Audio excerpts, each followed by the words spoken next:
Welcome back to the Graveyard Shift.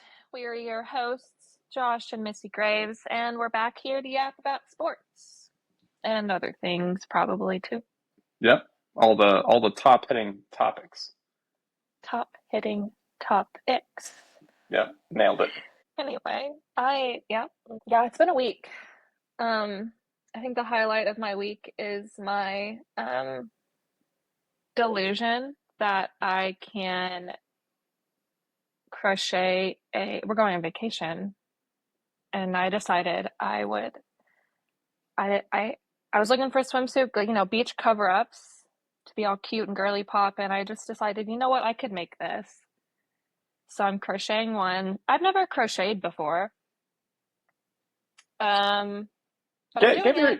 Give yourself some credit. Like it's going really well for you right now. It is, and I don't understand. I guess because I knit, but it's very different from knitting. But I guess it's not really at the same. It's just a yarn and a needle, and you're just doing things. See, when I said that yesterday about oh, well, you knit, you were like, no, crocheting's completely different. But it is. It is. It is. In my head, it's yarn and some type of metal utensil that you use to move the yarn. Metal utensil. They're not all metal, but I understand where you're going with that. Down there with a spoon, just spooning the yarn. Yeah, just scooping it. And...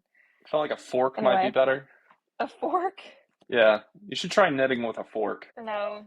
Something to think about. I did. I thought about it just now, and that's not gonna happen. It's not. You never know. So that might be the game changer. Anyway, it's going well, so stay tuned to see if my delusions are, can come to life. Again, though, but you've made a ton of progress in the last 2 days. I feel like I should have brought it in here. It's pretty. It looks normal so far. Yeah, I've got this much done. Yeah. And it looks normal. So I'm worried about the sleeves. The sleeves are intimidating. But get there when you get there. We'll get there when we get there. Yeah. Anyway, I don't know. We'll see how it goes. It doesn't look terrible so far. No, I think it looks really good. Pretty impressed with your first crochet attempt here. I'm really good at picking up new hobbies, and then moving on to the next one. And, sourdough, I'm really just becoming I'm trying to pick up all the hobbies of a trad wife. I feel like too, you're in your 20s, so you got to figure out what type of hobbies you want to really dedicate your life to for the next 50 years. But to be honest, it's all of them at different points. Yeah. Yeah. I'll tell you what you got down is the gluten-filled sourdough crust pizza. Gluten-filled? Yes. We used to do gluten-free because Joshua thought he was gluten-free, but thankfully he's not. Yeah. Which was a whole story. That was a whole thing. But we had homemade pizzas last weekend. We did the sourdough crust that Missy made. It was one of the best pizzas I've ever had. Did a barbecue chicken pizza. I'm surprised you liked it so much. I don't know. It was good. It was good. I liked it, and we will make it again, but I liked the other pizza that we made, I think, more. But I don't know. We gotta keep playing with it. I think the big game changer for me is the fact that we did not use cheddar, which this is a contention point in our household because Missy is obsessed with cheddar cheese and no other cheeses. Sir. Yes. So I used a mozzarella cheese on the pizza this past week, and it was delicious. And I think that that's my difference maker is that it wasn't cheddar. I didn't realize you were such a cheese snob. I'm not. I wouldn't say I'm a cheese snob. I just think that each cheese has its own purpose. Yeah, it does. And I would say that cheddar is the most versatile of the cheeses. You could say that. Yeah, I mean that's a statement. Yeah. That's why, because it's just easy. You don't have to worry about, do we have pepper jack? Do we have ricotta? You just get cheddar, and it works for almost everything.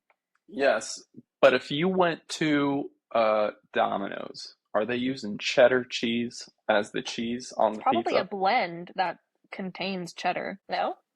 I don't think so. No? What do they do? Mozzarella. Is it Yeah, just mozzarella? no, I think it's Parmesan. Parmesan is what goes on top. Parmesan is not the sole cheese. That would be Hang way on. too potent if it was only Parmesan on a pizza. Main cheese used for pizza. Our internet I could see it being is. mozzarella. I do not. It is not Parmesan, Joshua. Why is it not loading? Main cheese for pizza. They literally have like a pizza blend bag that you can buy at the store. Globally, mozzarella is the most popular pizza cheese. However, it has been estimated that in the United States, only 30% of all pizza cheese is actually mozzarella. Provolone is the second most popular. Cheddar may be mixed with mozzarella to preserve chewiness. I don't like the word chewiness being thrown in there with my cheese. Sorry. That just feels weird. Anyway, moving along. Here's another cheese. Fontina. You ever heard of Fontina cheese? I have, but I don't know if I've ever had it, but I've definitely heard of it.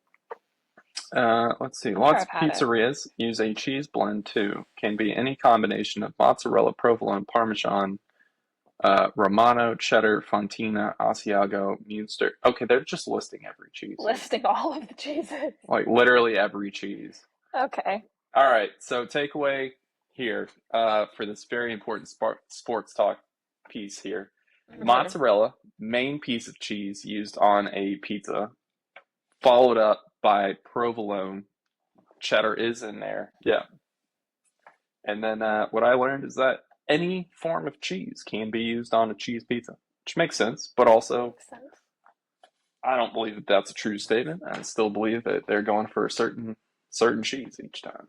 It all depends on the flavor profile. Anyway, we've been talking about cheese for far too long. Listen, I love cheese. I love cheese as much as the next gal, but what really matters here is that you still haven't bought me my golf clubs. So we went yesterday to go look at them and pick them up and whatnot, and so last weekend they only had one set, and my thought process is this is an item that they stock at the store. So since they stock it at the store, they will always have one in the back. No. They were sold out yesterday. Yes, they were. So that was unfortunate. It's really not that big of a deal because we wouldn't have had time to play this weekend anyway. Not really. No. He's been busy with errands and stuff. But you know what? It's the principle of the thing is that you told me, you sat on this podcast and you told the entire world that we would get me golf clubs this weekend, and then we didn't. So I lied to our millions of listeners. Yeah, our 2 listeners. It's fine. We'll get them eventually. Listen, next free weekend we get. That's a loaded statement. Yeah. When will that be? I don't know. I really this wanted to season we will get me golf clubs. To be fair, also, it was supposed to rain this entire weekend, and it hasn't rained. So I blame the weatherman for lying to me because I made plans based around the thought that, it's going to be downpouring the whole weekend. And then it wasn't. Yeah, it's been quite nice. It's hot. some baloney, which Missy hates. So just to throw that out there. Baloney is not... I'm not a fan of baloney. Unbelievable. What is it? Tell me what it is. Why should I be a fan of it? That's the beauty of it. It doesn't identify with just any particular meat. It combines all of them together to make a nice loaf of meat. All I'm saying, there's nothing like a fried bologna sandwich with some cheese on it. I don't want bologna to ever enter this household. I'll give you Spam. I can't eat Spam, which I guess it's like a Hawaii thing because with all the live action Lilo and Stitch that they're coming out with, they're showing a lot of this promotional thing of Spam with Stitch. Really? Yeah, so I think it's like a thing down there. They like Spam. Okay, well, Spam. I'll give it to you. Something they like. I don't know what's in Spam, but bologna, solid. No, we're not. Anyway, we're gonna move on. I can't talk about bologna anymore. So, Well, that's do a you have bunch of anything else that we baloney. needed to talk about? No. No, I think since we're talking about snacks and food, it's time to roll into the Just snacks. a nice little segue into our midnight snacks, which is our Nailed men's it. sports news segment. Um, I wanna combine two of these that we have listed. All right, what do we got? So the hockey Yes, finales going on. yes, But before we talk about that, Taylor and Travis went to one of the hockey games. Did you see this? I did. They were so cute. I don't know. They make me happy. I love to see them supporting and like watching other sports. I don't. I just love to see them like out in the wild, because we don't get a lot Yeah, of them. I think And I know you care a lot about this, I do. but I will say what I like about it is that it brings a new level of viewership to all the different yeah. sports. And I know like a lot of people hate on that, but at the same time, like I don't know. I feel like there's a lot of like teenage girls that hear, oh Uh-huh. my gosh, we might see Taylor on the screen. I need to watch and see if like they pop up at this hockey Yeah. game because they're supposed to be there. And then that Uh-huh. turns into family gets together to watch, finals hockey game together. It's So bringing families together all across the nation. phenomenal, phenomenal statement. But so yes, let's talk about hockey. But before that, did you also see that Taylor and Travis were at a wedding in Knoxville last weekend? I did not, but You did it? no, They were they were in Knoxville. we have different algorithms, I think. Very different. Um, Did man, you see that's the pictures crazy. from that though? No, I can't believe we didn't get invited though. It's Oh kind of well. I wild. guess Travis's cousin was getting married and that's what the report said. But Mm. um they looked so like a normal couple in a good way. It just looked very wholesome. They And are there were normal. debates. I mean, They're I guess just they are as normal combined as worth they of can more than a be. billion dollars, but Yeah, okay, yeah. Um, but I think that what was I saying? You messed up my train of thought. I'm sorry. Also, I need to retract that Um, statement. I think Taylor stands alone as a billionaire, and then like Travis is actually I mean, the he's made it in his own life. yeah, no, I'm no, sorry, in his own way. he Um, is a millionaire in his own right. But I you think can't, yeah, yeah, yeah. because You can't I feel compare to like Taylor Swift though. if we post that and then like oh yeah like together they're a billionaire, there will be a lot of people that are like excuse me, It's just anyway. she's a No, billionaire. what Yeah, I was going to say, Joshua, sorry. is people online were like that. I saw people being like that bride, like how must the bride feel like the it's taking away from her special day because all people care about is Taylor being. If Taylor Swift was at my wedding, I'm sorry, that's like an ultimate A plus. You hit it out of the park. No matter what else happens at that wedding, you will be remembered. That's true. As a like just normal person, Yeah, being able to like yeah like oh I had this huge celebrity like any celebrity at my wedding, yeah. it's like a immediate conversation starter like oh my gosh, Uh-huh. how did you know them, why were they there, how did you get them there, Yeah, was it they're going crazy? down in friend group history as the best wedding. Yeah, So anyway, respectfully. we can move on. I know that that's not sports, but I just wanted Yeah. to mention it because it's sports adjacent. uh Um, well anyway, while we're back to hockey. yeah while we were on the topic of hockey, Yeah. got to talk about the Oilers comeback, not last night's game but the game before that. Mhm. Um, Crazy, absolutely crazy. They were down by three scores at one point, and they turned it around, took it to overtime, won. So that I believe that is the first time in NHL Finals history that a team has come back from being down 3 goals. So Dang. pretty crazy. Now, with that being said, the Panthers did smack them in the mouth again last night with Brad Marchand setting a record, which that's something to talk about, is that Brad Marchand he got traded down there to that team with the Florida Panthers from the Boston Bruins. Um, and the Bruins basically got like a bag of beans. And like Marchand was like the main guy for the Bruins for a long time. And now he's on, defending world champs. Like I just Why did fe- they? felt like I guess the Bruins are resetting, like completely rebuilding the building. So they traded him down there to the Panthers, and he just immediately fit in with that team, and now he is. I don't know. That it's a crazy trade. Same could be said. It's I would equate it maybe a little bit less, but like the Luka trade to the Lakers feels a lot like Yeah. that, but in the NHL. So was he having problem like was he not doing well on their team? Like, No, or he he was doing. was, they just okay, maybe the owners just didn't like him. I don't know. I don't know, man. Okay. So just a wild trade all around to me. But yeah, crazy comeback the other night for the Oilers to make up that deficit and then end up winning the game.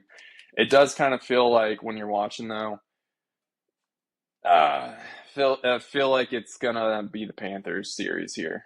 I think they're gonna win it back to back. That's just my take here.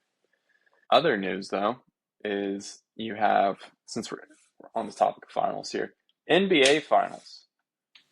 Um, so they just finished up their two games in Indianapolis.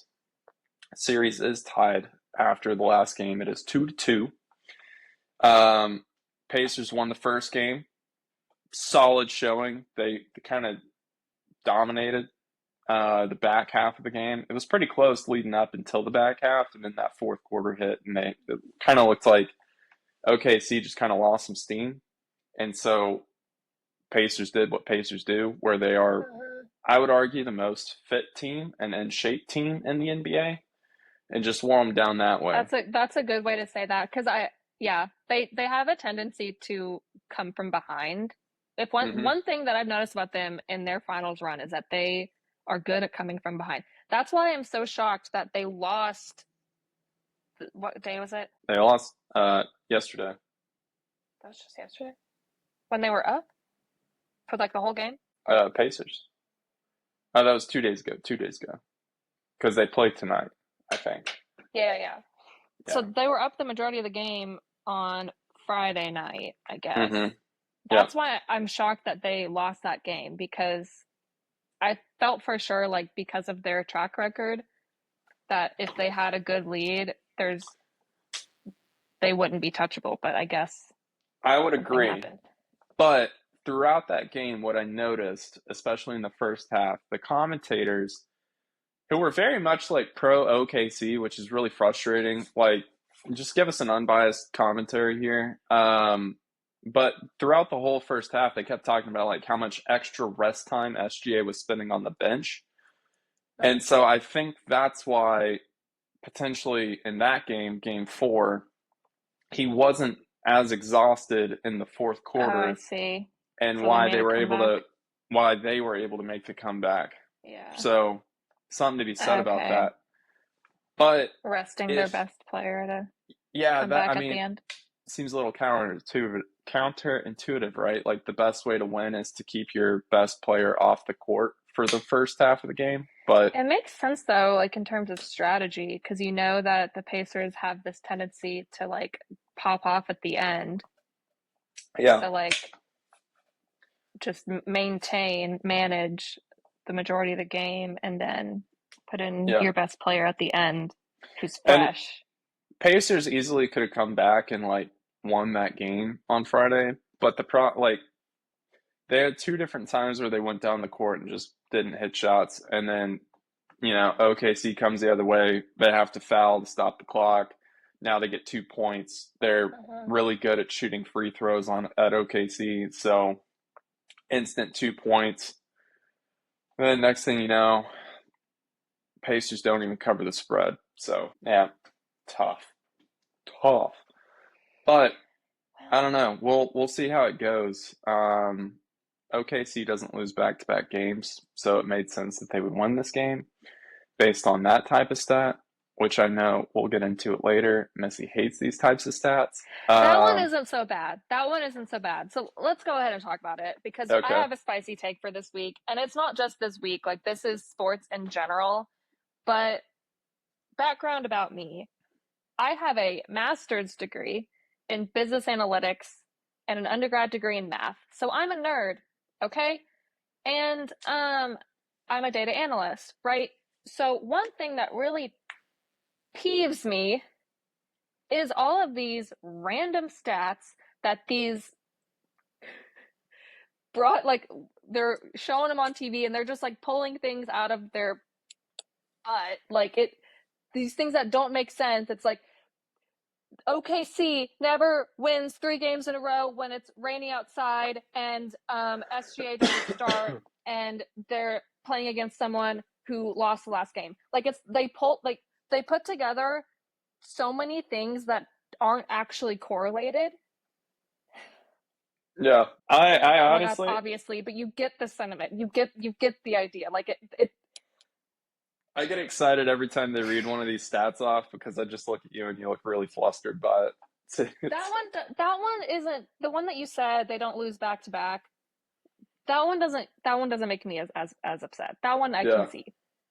It makes more sense. But some of the I'll start posting them whenever I see them. How about that? So keep an eye on our stories. And whatever one pops up, I will post it and I will rant about it, and we can first triple-double by a Pacer in history after the age of 30 on a Tuesday. Like, what are those types of deals? This was one they showed recently that I was just like, why does this matter? That it was the most points scored in the first 3 playoff games, like by player. 3 specifically. Why does 3 playoff games matter? Only. But I feel like what they're trying to say is they're that just it's trying a to make content is what they're doing. High scoring series. Yeah, it's a move. It's a move. Like, why does 3 games matter? Am I missing something? Probably because at that point they'd only played 3 games. Probably because they're trying to make like I don't know. This is just the dark side of statistics. The moral of the story is that with data, there's always some data point that you can show to reinforce whatever side you're on. Whatever your point is, you can find something to prove it. It's called it's bias, right? Anyway, that's that we're not in a statistics lesson. We don't need to do this. I'll get off my soapbox and we can talk about the next thing. Yeah. So Bengals situation, we got to talk about this. There is 2 major stories happening with the Bengals. So start with the positives here. The Bengals did sign Ja'Marr Chase and T. Higgins to come back to the team. So that is taken care of. They have 2 elite wide receivers there for at least the next few years. But with that being said, I kind of touched on this in a prior episode. That's not what lost the Bengals games last year was the offense. They could routinely score a lot of points.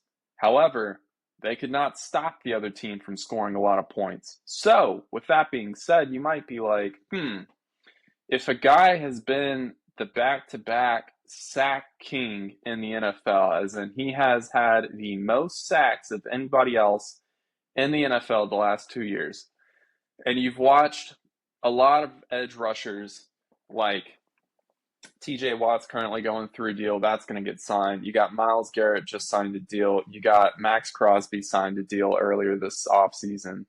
You're watching all these guys get like $40 million a year, $35 million a year. And Trey Hendrickson has not been paid. He wanted to get paid last offseason. They said, no, you come back, you do your thing. We'll take care of you next offseason. It's next offseason. He's had the most sacks for the entire NFL, and no deal done. So that is an interesting point there. So, with that being said, the Bengals in the first round of this year's draft took Shemar Stewart, who was thought to be the replacement for Trey Hendrickson on the defensive line so that they could get some rookie talent in there on a rookie contract, and then Trey could get paid by another team. That's what the thought was that the Bengals were potentially going to do. With that being said, Shemar Stewart has not signed his rookie deal yet, so he is not even on the team technically because he is not a signed player. He's showing up to practices, but he is not actually practicing in the practices until the deal is signed. And the contingency that they keep butting up against, because like the CBA for the What's NFL. CBA? It's the collective bargaining agreement. It is basically a contract which lines out like it's a lot of stuff. They Okay, negotiate.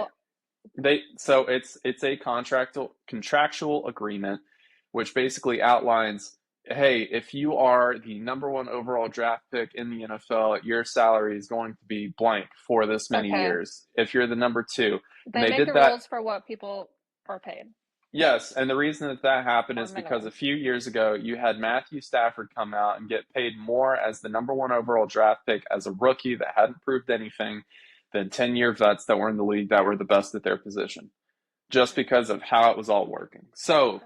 with that being said, the CBA is in place to basically outline exactly what you're supposed to do. So when your first round draft pick, he was like 14th or 17th or something like that. It's pretty Yeah. straightforward on exactly what his contract should be. However, the Bengals, being the Bengals, have tried to add a new clause in there, which basically, if Shemar Stewart got injured at a point or there was some voidable action, as opposed to just like voiding the rest of that season, but then he gets paid after that, they're saying, done. Everything after that standpoint, out of done.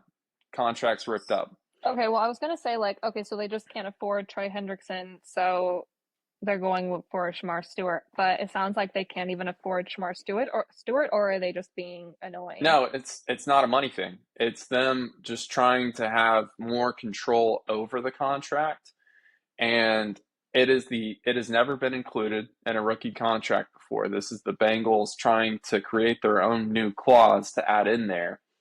And that's basically the only holdup right there is Shemar Stewart and his agent, rightfully so, are like, hey, we don't want to be the guinea pigs with your new clause. Just give us the regular contract without this clause. And then you got the Bengals on the other side standing true, like, this is our team, this is our contract, this is what we're offering you for you to play in the NFL. And basically just trying to strong arm him into it. So it's an interesting standoff they got But like going. it sounds like it is a money thing because they're saying if he gets injured, they want to be able to not pay him. Yeah, yeah. I don't necessarily think it's Okay, like just the dollar amount though. I right. think it's more so Well, the control over the situation. That's what they're trying to get a handle on. stupid. Yeah, it's stupid. Moral of the story, the Bengals are being the Bengals. Yeah. But on Well, an what? uplifting note here, Aaron Rodgers married. Which, okay, here's the thing. I didn't realize that we didn't know Aaron Rodgers was married because Yeah, we what talked a while back about. Did he so say he was married or was he just spotted with a ring? I can't remember. no, he But went we've to talked about this before. Kentucky Derby weekend. He went to the Derby as he does every year with like AJ Hawk and all of them.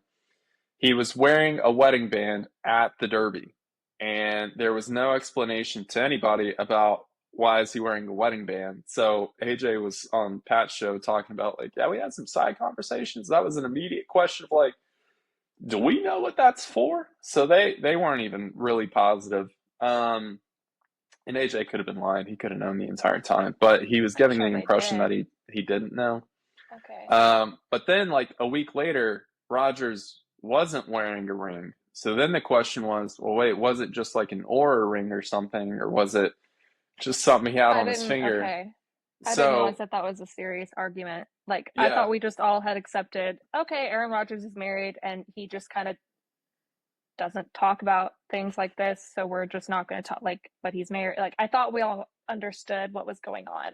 But that is apparently not the case because the past week or so it's been blowing up that oh my gosh, like the way he answered it in the interview was just like, yeah, it's a wedding. It's a wedding it's band, it is kind of which funny is though because I mean, think about it this way: like it's really not a news piece for anyone else other than Aaron Rodgers, and it's just because the media makes it a huge news piece. I think it would be a big news piece for anyone who gets as much attention as he does.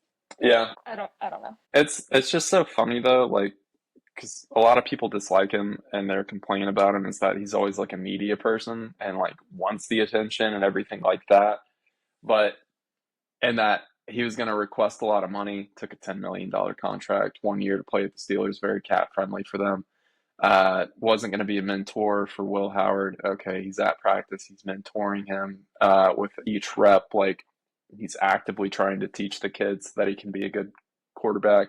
Like, he's doing everything that the media said he wasn't going to do. Yeah. And I think it's like, he doesn't do media, really.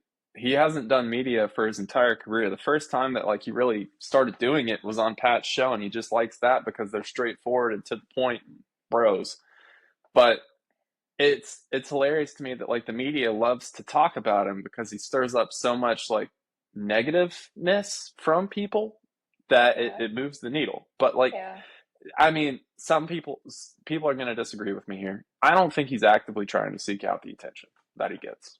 Sometimes maybe, I feel like but if he was not all the actively time. trying to seek it out, he wouldn't have stopped wearing the wedding band, and he would have like made a bigger deal about the fact that he was married. Like I don't know. I feel like it would have been a bigger deal when he first was spotted with the wedding band, however long ago that was. Yeah, I don't know, man. I don't know. Anyway, Feels. so he's at practice? Yeah, he's at practice, doing interviews, mentoring Will Howard, throwing balls, doing good. So here's the question. Yeah. Is Rodgers going to put him over the hump? Did the Steelers win Super Bowl this year? I don't know about win the Super Bowl. You think they make it past the first round of the playoffs? Yeah. Yeah? Yeah. Okay.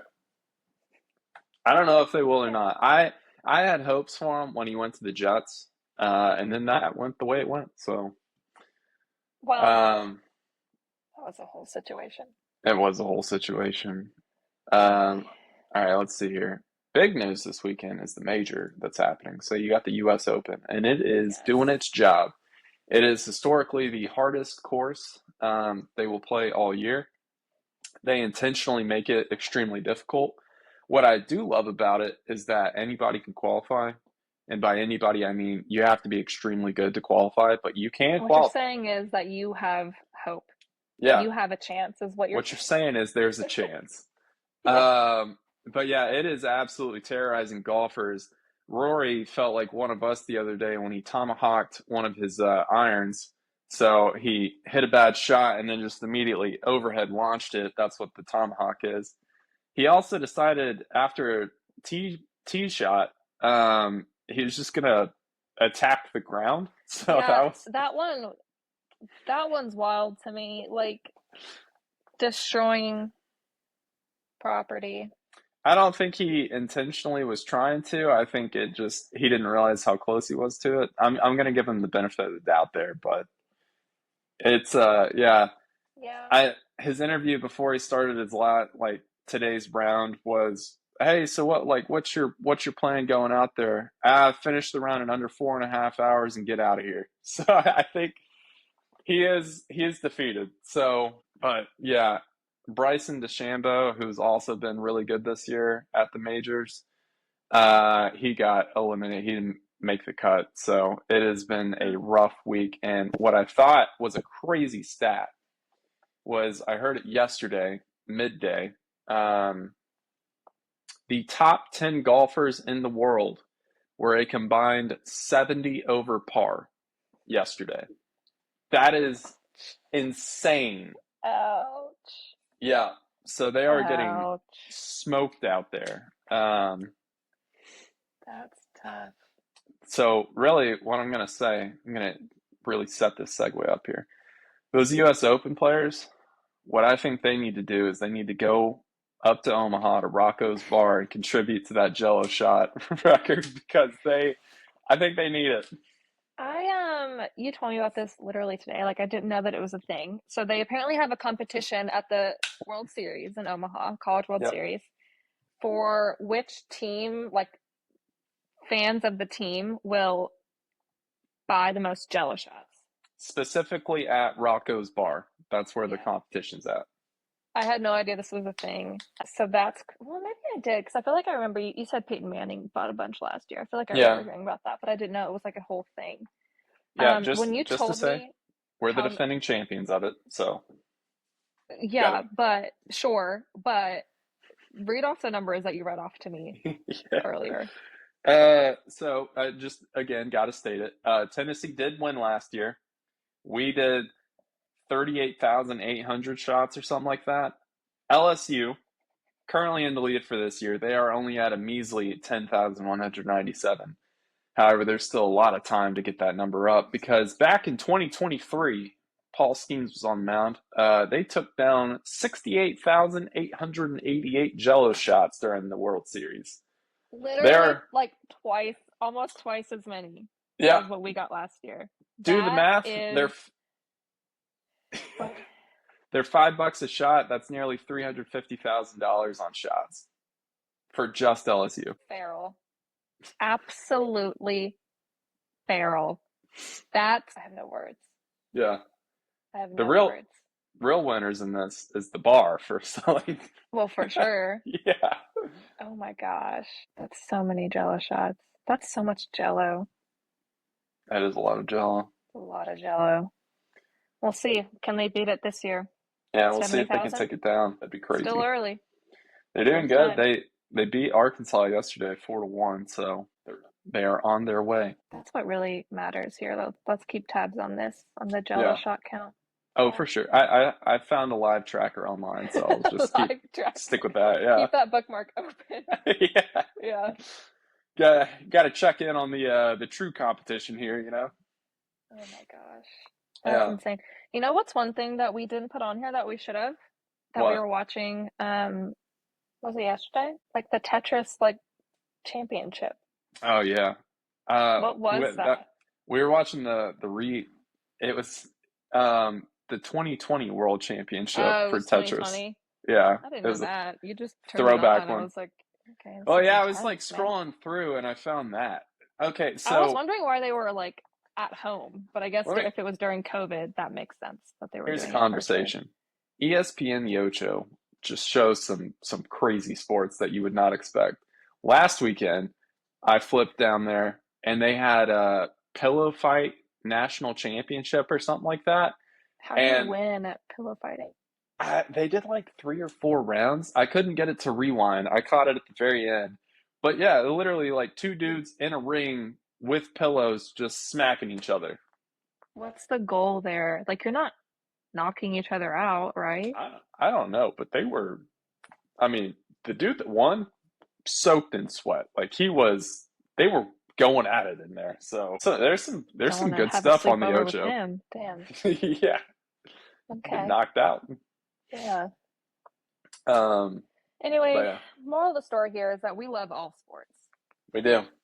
We do. Rewind back to your Tetris though, even though we were watching the 2020, what I thought was curious is that they don't actually use the controller like you would use a controller.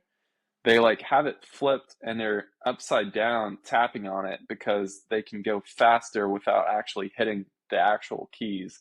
So they know like the actuation points on the back or something like that to get it to happen. There's a So whole I strategy. thought that was weird, but yeah, I mean, don't knock until you try. yeah. I don't know that I'm getting anywhere close to them. No. Yeah, No, we got to focus on golf. true. It's the Moving right along. you never go to work on a Monday and have people ask you about your Tetris games over the weekend, you know? You know You what? don't. And maybe we should. We should. We You should. know what? I'll do that tomorrow. We should. Let us know how it goes. Yeah. Moving on to girl dinner. This is our women's sports segment. Interesting news this week. Kind of a crossover between women's and men's sports, some might say. The new Colts owner, well, really there's 3 of them, because Irsay's daughters, all 3 of them, get, I guess, split ownership.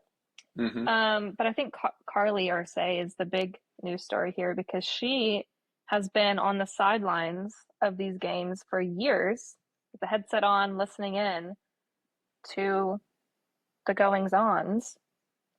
And I guess that's been controversial. I don't know. You probably know more about that than I do.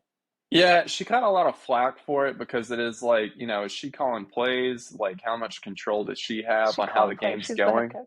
Yeah. Yeah, no. So I mean, that was the question though. Is like you don't see an owner on the sidelines wearing a Mm-hmm. headset during a game, But I thought it was an interesting point. She came out and said, like, how are you going to own a team if you don't know exactly what's happening? And Yeah, the it reason makes she's down sense. there wearing a headset is not only to like one learn how the game goes because she obviously didn't play football growing up, but if you're going to run something, you need to know how it works. But her argument was, how are we going to like if I'm up in the box and I'm watching the game, we might think that the wide receiver ran the wrong route. However, the coach might have called it into the quarterback the wrong play, so the wide receiver actually ran the correct route. Or Mm-hmm.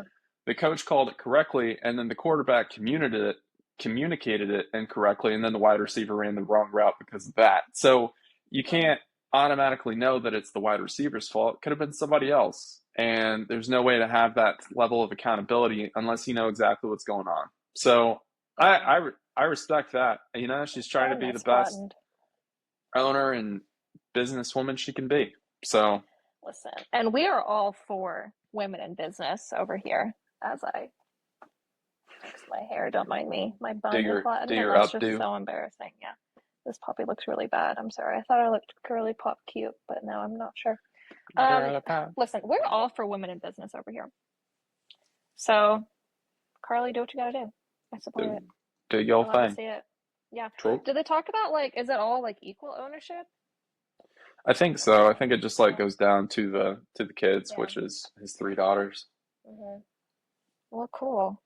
I If love I it. had to guess, just because she's been on the sidelines, I think Carly will be the main head You're of it. calling most of the shots. Yeah, But I think, that would yeah, I make think sense. they all have an Mm-hmm. ownership stake.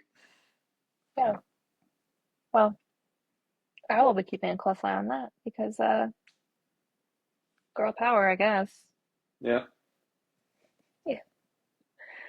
I'm trying to think. I wonder how many like Titans zone by a woman. I wonder how many female owned teams there are in the NFL. How many female owners in the NFL? According to AI, there are 12 women who are controlling or significantly active owners of NFL teams. This includes teams like the Broncos, 49ers, Chiefs, Raiders, Browns, Bills, Bucks, Titans, Saints, Seahawks, Lions, and Colts. Mm. So, I'm gonna guess that's including partial ownerships because I know like yeah. yeah, yeah. It says controlling or significantly active. Hmm. So, Okay. yeah. D Haslam for the Browns. That makes sense. Amy Adams Strunk for the Titans. Her dad, awesome dude. He used to go to the games and he'd flick off the refs from his Nice. box. Nice. Love to see it. He did. He was a crowd favorite. Okay. All right, What is that? Does that answer your question? that does. Do you want more detail? Now, can you You're good? keep the single over Yeah. here though? Yeah. Hello. Yeah. Well, I don't know. I feel weird just being right here, but then I guess that's not any better. So I've got to do my research. Caitlin Clark though Caitlin made Clark, though, she her has return. returned.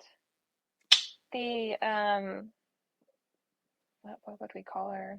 A phenom. Yeah, she has returned. So she missed 5 games from her quad injury. Hmm. And she kind of returned with a bang. Bang You could say pow. that. She so the Fever beat the Liberty. First time Liberty has lost this season. And they lost 102-88. So I think that's a pretty big comeback game for Caitlin Clark. Very, very Um, close to a triple double. yeah, what were her exact stats? I had those pulled up and they're gone now. Do you remember? Um, she had like it was over 30 points and then like 8 and 9 or something like that. Dun, dun, dun, dun. So on 6/14, yes, Fever versus Liberty, 31 minutes, 32 points, Hmm. 9 assists, 8 rebounds, Yeah, nailed steal, that. 2 blocks, Not too shabby. No, very, very close to a 30-point Not triple-double on the return game. 32 points. Also, not against a bad team either. Like you said, first loss for the Liberty this year. Yeah. Pretty 30, is nuts. that her season? That's her season high. Yeah, for Now, points. I have two I things think. here. Um, Yeah. What are your two things? first, she had 8 rebounds. Yeah, it's all right. I've seen Angel Reese do that in a matter of seconds, so I just need to We're not going there. just need to throw that in there. We're not. We're not going there. With that also being said, I don't know that like because they came out at the same time, we always talk about Angel Reese versus Caitlin Clark being the big matchup. Um, I feel like we should talk about Caitlin Clark versus Ionescu more because she was a dog coming out of college, and Well, I kind of feel like she got overshadowed by Caitlin Clark coming out of college. But like Ionescu, when she was coming out just a couple years prior, she was like the girl. So no, there's a lot of players that I feel like don't get as much attention just because Caitlin Clark has become this like larger than life player. But yeah, let's look up her stats. What were her stats yesterday? Hold on. One moment. Paige Bueckers also back. Paige Bueckers also back, yeah. Didn't come back with quite as big of a bang though. No. So yeah, Ionescu had 38 minutes, 34 points. Yeah. So see, like I feel like that's the matchup that we should be talking about more. Yeah. No, I agree. Ionescu versus Caitlin Clark. 2 rebounds, 4 assists, though, so not as many rebounds and assists as Caitlin Clark. But I mean, 38 points. That's quite a showing. 38 points or 38 minutes? Or sorry, 38 minutes, 34 points. That's what I meant. 34 points is quite a showing. Yeah. That's her season high, it looks like, for points. Second highest looks like it's 28 against Washington. Not too shabby. So, yeah, Sabrina, we see you. Yeah. You're doing things. Yeah, I feel like going forward, that should be the narrative in the media. What? Oh, Sabrina versus Clark? Yeah, like I think that's a better comparison. Well, it's also it's a more one-to-one comparison too because they're both guards and Angel Reese is a forward. Like, so there. That's all I'll say on that. Yeah. Yeah. So Paige Bueckers also returned. She didn't have as strong showing as Caitlin though, unfortunately. She didn't do bad. She had 16 points, 2 rebounds, 5 assists, 2 steals. But yeah, only 16 points compared to like in the last game that she played, she had 35 points. So I don't know. I'm wondering if maybe she's still, because she was out for concussion protocol originally, and then she missed maybe I think just one game because she was sick too. So I'm wondering if maybe she's just coming back from whatever sickness she had. Yeah, I feel like you got to ease back into it type deal. Yeah. She still did 38 minutes, but. Yeah. She had some crazy passes too. So she be doing that. I love watching her pass. Here's the thing, Joshua, is we can't watch most of the Wings games because they're on the special like WNBA. Yeah, you got to go buy the package. So I'm just watching like the highlights. Hey, you need to have 17 different streaming services, but also you need to buy these additional packages on top of those streaming services so that you can watch games. Here's the thing.